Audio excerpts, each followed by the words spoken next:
بسم اللہ الرحمن الرحیم۔ السلام علیکم۔ حضرت سلمان فارسی رضی اللہ تعالیٰ عنہ اسلام سے قبل مجوسی تھے اور مجوسی نام مآبہ تھا۔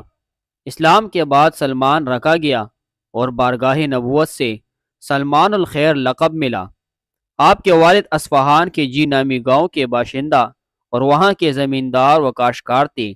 ان کو حضرت سلمان فارسی رضی اللہ تعالیٰ عنہ سے اس قدر محبت تھی کہ ان کو لڑکیوں کی طرح گھر کی چار دیواری سے نکلنے نہ دیتے تھے۔ آتش کدہ کی دیکھ بھال انہی کے متعلق کر رکھی تھی۔ چونکہ مذہبی جذبہ ان میں ابتدا سے تھا، اس لیے جب تک آتش پرست رہے اس وقت تک آتش پرستی میں سخت غلو رہا اور نہایت سخت مجاہدات کیے۔ شب و روز آگ کی نگرانی میں مشغول رہتے تھے، حتیٰ کہ ان کا شمار ان پجاریوں میں ہو گیا تھا جو کسی وقت آگ کو بجھنے نہیں دیتے تھے۔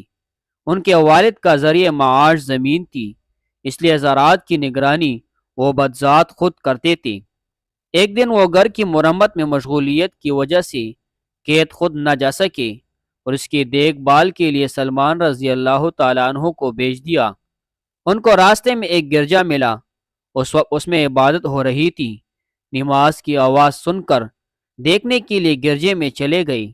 نماز کے نظارے سے ان کے دل پر خاص اثر ہوا اور مزید حالات کی جستجو ہوئی، اور عیسائیوں کا طریقہ عبادت اس قدر بایا کہ بے ساختہ زبان سے نکل گیا کہ یہ مذہب ہمارے مذہب سے بہتر ہے۔ چنانچہ کھیتوں کا خیال چھوڑ کر اسی میں مہوا ہو گئے۔ عبادت ختم ہونے کے بعد عیسائیوں سے پوچھا کہ اس مذہب کا سرچشمہ کہاں ہے؟ انہوں نے کہا کہ ملک شام میں۔ پتہ پوچھ کر گھر واپس آئے۔ باپ نے پوچھا اب تک کہاں رہے؟ جواب دیا کچھ لوگ گرجے میں عبادت کر رہے تھے، مجھ کو ان کا طریقہ ایسا بلا معلوم ہوا کہ غروبی آفتاب تک وہیں رہا۔ باپ نے کہا وہ مذہب تمہارے مذہب کا پاسنگ بھی نہیں ہے۔ جواب دیا بخدا وہ مذہب ہمارے مذہب سے کہیں بہتر ہے۔ اس جواب سے ان کے باپ کو خطرہ پیدا ہو گیا کہ کہیں یہ خیال تبدیل مذہب کی صورت میں نہ ظاہر ہو، اس لیے بیڑیا پہنا کر مقید کر دیا، مگر ان کے دل میں تلاش حق کی طلب تھی، اس لیے عیسائیوں کے پاس کھلا بھیجا کہ جب ملک شام کے تاجر آئے تو مجھ کو اطلاع دینا۔ چنانچہ جب وہ آئے تو ان کو خبر کر دی۔ انہوں نے کہا جب واپس ہو تو مجھ کو بتانا۔ چنانچہ جب کاروان تجارت لوٹنے لگا تو ان کو خبر کی گئی۔ یہ بیڑیوں کی کھیت سے نکل کر ان کے ساتھ ہو گئے۔ شام پہنچ کر دریافت کیا کہ یہاں سب سے بڑا مذہبی شخص کون ہے۔ لوگوں نے بشپ یعنی پادری کا پتہ دیا۔ اس سے جا کر کہا مجھ کو تمہاری مذہب بہت پسند ہے، اس لیے میں چاہتا ہوں کہ تمہارے پاس رہ کر مذہبی تعلیم حاصل کروں اور مجھ کو اس مذہب میں داخل کر لو۔ چنانچہ مجوسیت کی آتش کدہ سے نکل کر آسمانی بادشاہت کی پناہ میں آ گئے، مگر یہ پادری بڑا بدعمال اور بد اخلاق تھا۔ لوگوں کو صدقہ کرنے کی تلقین کرتا، جب وہ دیتے تو اس کو فقراء و مساکین میں تقسیم کرنے کے بجائے خود لے لیتا۔ اس طریقہ سے اس کے پاس سونے اور چاندی کے ساتھ مٹکے جمع ہو گئے۔ حضرت سلام اس کی حرص کو دیکھ دیکھ کر بیچ و تاب کھاتے تھے، مگر زبان سے کچھ نہ کہہ سکتے تھے۔ اتفاق سے وہ مر گیا۔ عیسائی شان و شوکت کے ساتھ اس کی تجہیز و تکفین کرنے کے لیے جمع ہو گئے۔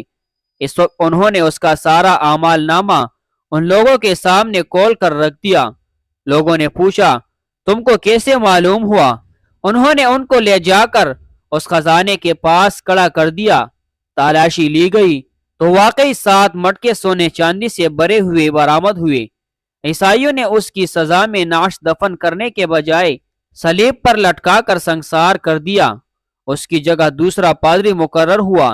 یہ بڑا عابد و زاہد اور تارک الدنیا تھا، شب و روز عبادت الہی میں مشغول رہتا تھا، اس لیے حضرت سلمان رضی اللہ تعالیٰ عنہ اس سے بہت زیادہ مانوس ہو گئے اور دلی محبت کرنے لگے، اور آخر تک اس کی صحبت سے فیضیاب ہوتے رہے۔ جب اس کی موت کا وقت قریب آیا تو اس سے کہا میں آپ کے پاس عرصے تک نہایت لطف و محبت کے ساتھ رہا، اب آپ کا وقت آخر ہے، اس لیے آئندہ کے لیے مجھ کو کیا ہدایت ہوتی ہے؟ اس نے کہا میرے علم میں کوئی ایسا عیسائی نہیں ہے جو مذہب عیسوی کا سچا پیروکار ہو۔ سچے لوگ مر چکے ہیں اور موجودہ عیسائیوں نے مذہب کو بہت کچھ بدل دیا ہے اور بہتر اصول تو سرے سے چھوڑ ہی دیے ہیں۔ ہاں موصل میں فلاں شخص دین حق کا سچا پیروکار ہے، تم جا کر اس سے ملاقات کرو۔ چنانچہ اس پادری کی موت کے بعد حق کی جستجو میں وہ موصل پہنچے اور تلاش کر کے اس سے ملے اور پورا واقعہ بیان کیا کہ فلاں پادری نے مجھ کو ہدایت کی تھی کہ آپ کے یہاں ابھی تک حق کا سرچشمہ ابلتا ہے اور میں آپ سے مل کر تشنگی بجاؤں۔ اس نے ان کو ٹھہرا لیا۔ پہلے پادری در حقیقت بڑا متقی اور پاک باز تھا، اس لیے حضرت سلمان رضی اللہ تعالیٰ عنہ نے آئندہ کے متعلق اس سے بھی وصیت کی خواہش کی۔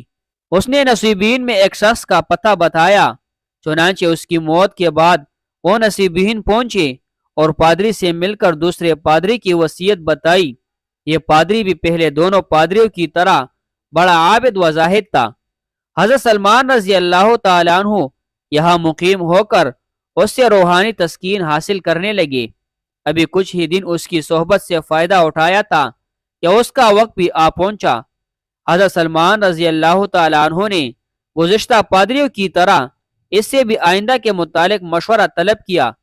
اس نے عموریہ میں گوہر مقصود کا پتہ بتایا، چنانچہ اس کی موت کے بعد انہوں نے عموریہ کا سفر کیا اور وہاں کے پادری سے مل کر پیام سنایا اور اس کے پاس مقیم ہو گئے۔ کچھ بکریاں خرید لیے، ان سے مادی غذا حاصل کرتے تھے اور صبر و شکر کے ساتھ روحانی غذا پادری سے حاصل کرنے لگے۔ جب اس کا پیمانہ حیات بھی لبریز ہو گیا تو حضرت سلمان فارسی رضی اللہ تعالیٰ عنہ نے اس کو اپنی پوری سرگزشت سنائی کہ اتنے مراتب طے کرتا ہوا آپ کے پاس پہنچا تھا، آپ بھی آخرت کا سفر کرنے کو آمادہ ہے، اس لیے میرا کوئی سامان کرتے جائے۔ اس نے کہا بیٹا میں تمہارے لیے کیا سامان کروں؟ آج دنیا میں کوئی شخص ایسا باقی نہیں ہے جس سے ملنے کا تم کو مشورہ دوں، البتہ اب اس نبی صلی اللہ علیہ وسلم کے ظہور کا زمانہ قریب ہے جو ریگستان عرب سے اٹھ کر دین ابراہیم کو زندہ کرے گا اور کھجوروں والی زمین کی طرف ہجرت کرے گا۔ اس کی علامات یہ ہے کہ وہ ہدیہ قبول کرے گا اور صدقہ اپنے لیے حرام سمجھے گا۔ اس کے دونوں شانوں کے درمیان مہر نبوت ہوگی، اگر تم اس سے مل سکو تو ضرور ملنا۔ اس پادری کے مرنے کے بعد حضرت سلمان رضی اللہ تعالیٰ عنہ ایک عرصے تک عموریہ میں رہے۔ کچھ دنوں کے بعد بنو کلب کے تاجر ادھر سے گزرے۔ حضرت سلمان رضی اللہ تعالیٰ عنہ نے ان سے کہا اگر تم مجھ کو عرب پہنچا دو تو میں اپنی گائیں اور بکریاں تمہاری نظر کر دوں گا۔ وہ لوگ تیار ہو گئے، لیکن ان عربوں نے وادی القریٰ میں پہنچ کر دھوکہ دیا اور ان کو ایک یہودی کے ہاتھ غلام بنا کر فروخت کر ڈالا۔ مگر یہاں کھجور کے درخت نظر آئے، جس سے تو اس باندی کی شاید یہی وہ منزل مقصود ہو جس کا پادری نے پتہ بتا دیا تھا۔ تھوڑے دن ہی قیام کیا تھا کہ یہ امید بھی منقطع ہو گئی۔ آقا کا چچا زاد بھائی مدینے سے ملنے آیا، اس نے حضرت سلمان رضی اللہ تعالیٰ عنہ کو اس کے ہاتھ بیچ دیا۔ وہ ان کو اپنے ساتھ مدینہ لے چلا اور سلمان غلامی در غلامی سہتے ہوئے مدینہ پہنچے۔ حاطف غیب تسکین دے رہا تھا کہ یہ غلامی نہیں ہے، اسی سے ہوگی تیرے غم کی قضا کی آبادی، تیرے غلامی کے صدقے ہزار آزادی۔ در حقیقت اس غلامی پر جو کسی کی آستان ناز تک پہنچنے کا ذریعہ بن جائے ہزاروں آزادیاں قربان ہے۔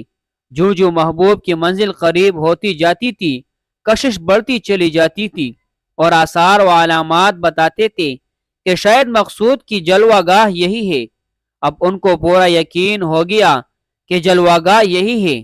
اب ان کو پورا یقین ہو گیا اور دیدار جمال کی آرزو میں یہاں دن کاٹنے لگے۔ اس وقت آفتاب رسالت مکہ پر تو افغان ہو چکا تھا، لیکن جور ستم کے بادلوں میں چھپا تھا۔ سلمان رضی اللہ تعالیٰ عنہ کو آقا کی خدمت سے اتنا موقع نہ ملتا تھا کہ خود اس کا پتہ لگاتے۔ آخر انتظار کرتے کرتے وہ یوم مسعود بھی آ گیا کہ مکہ کا آفتاب عالم تاب مدینہ کے افق پر طلوع ہوا۔ حرمانی نصیب سلمان رضی اللہ تعالیٰ عنہ کی شب ہجر تمام ہوئی اور صبح امید کا اجالا پھیلا، یعنی سرور عالم صلی اللہ علیہ وسلم ہجرت کر کے مدینہ تشریف لائے۔ سلمان رضی اللہ تعالیٰ عنہ کھجور کے درخت پر چڑھے، کچھ درست کر رہے تھے۔ آقا نیچے بیٹھا ہوا تھا کہ اس کو چچا زاد بھائی نے آ کر کہا، خدا بنی قیلا کو غارت کرے، سب کے سب قباء میں ایک شخص کے پاس جمع ہے جو مکہ سے آیا ہے، یہ لوگ اس کو نبی سمجھتے ہیں۔ سلمان رضی اللہ تعالیٰ عنہ کے کانوں تک اس خبر کا پہنچنا تھا کہ یار ضبط نہ رہا، صبر کا دامن چھوٹ گیا، بدن میں سنسناہٹ پیدا ہو گئی اور قریب تھا کہ کھجور کے درخت پر سے فرش زمین پر آ جائے۔ اسی مدہوشی میں جلد از جلد درخت سے نیچے اترے اور بدحواسی میں بے تحاشا پوچھنے لگے، تم کیا کہتے ہو؟ آقا نے اس سوال پر گونسا مار کر ڈانٹا کہ تم کو اس سے کیا غرض، تم اپنا کام کرو۔ اس وقت سلمان رضی اللہ تعالیٰ عنہ خاموش ہو گئے، لیکن اب صبر کسے تھا؟ کھانے کی چیزیں پاس تھی، ان کو لے کر دربار رسالت میں حاضر ہوئے اور عرض کیا، میں نے سنا ہے کہ آپ صلی اللہ علیہ وسلم خدا کے برگزیدہ بندے ہیں اور کچھ غریب الدیار اور اہل حاجت آپ صلی اللہ علیہ وسلم کے ساتھ ہے۔ میرے پاس چیزیں صدقہ کے لیے رکھی تھی، آپ لوگوں سے زیادہ اس کا کون مستحق ہو سکتا ہے، اس کو قبول فرمائے۔ ان حضرت صلی اللہ علیہ وسلم نے دوسرے لوگوں کو کھانے کا حکم دیا مگر خود نوش نہ فرمایا۔ اس طریقے سے سلمان رضی اللہ تعالیٰ عنہ کو نبوت کی ایک علامت کا مشاہدہ ہو گیا، وہ صدقہ نہیں قبول کرتا۔ دوسرے دن پھر ہدیہ لے کر حاضر ہوئے اور عرض کیا کہ کل آپ صلی اللہ علیہ وسلم نے صدقہ کی چیزیں نہیں نوش فرمائی تھی، آج یہ ہدیہ قبول فرمائے۔ آپ صلی اللہ علیہ وسلم نے قبول کیا، خود بھی نوش فرمایا اور دوسروں کو بھی دیا۔ تیسری بار جب وہ آپ صلی اللہ علیہ وسلم کی خدمت میں حاضر ہوئے تو آپ صلی اللہ علیہ وسلم بقیع میں تشریف فرماتے، وہاں آپ اپنے کسی صحابی کی تدفین میں شریک تھے۔ انہوں نے آپ صلی اللہ علیہ وسلم کو بیٹھے ہوئے دیکھا۔ اس وقت آپ صلی اللہ علیہ وسلم کے جسم پر 2 چادریں تھی۔ انہوں نے قریب پہنچ کر سلام کیا اور گھوم کر پشت کی جانب آ گئے کہ شاید وہ خاتم نبوت دیکھ سکے جس کو عموریہ میں ان کے مرشد نے بتایا تھا۔ جب نبی صلی اللہ علیہ وسلم نے انہیں اپنی پشت مبارک کی طرف نظر اٹھائے ہوئے دیکھا تو آپ صلی اللہ علیہ وسلم مقصد سمجھ گئے اور پشت پر سے چادر سرکا دی۔ اس طریقے سے دوسری نشانی یعنی مہر نبوت کی بھی زیارت کر لی اور باچشم پرنم آپ صلی اللہ علیہ وسلم کی طرف بوسہ دینے کو جھکے اور اسے بے ساختہ چومنے لگے۔ اس وقت ان کی آنکھوں سے مسرت کی آنسو جاری تھی۔ ان حضرت صلی اللہ علیہ وسلم نے فرمایا، سامنے آؤ۔ سلمان رضی اللہ تعالیٰ عنہ نے سامنے آ کر ساری سرگزشت سنائی۔ ان حضرت صلی اللہ علیہ وسلم کو یہ دلچسپ داستان اتنی پسند آئی کہ اپنے تمام صحابوں کو سنوائی۔ حضرت سلمان رضی اللہ تعالیٰ عنہ اتنے مرحلوں کے بعد دینی حق سے ہم آغوش ہوئے۔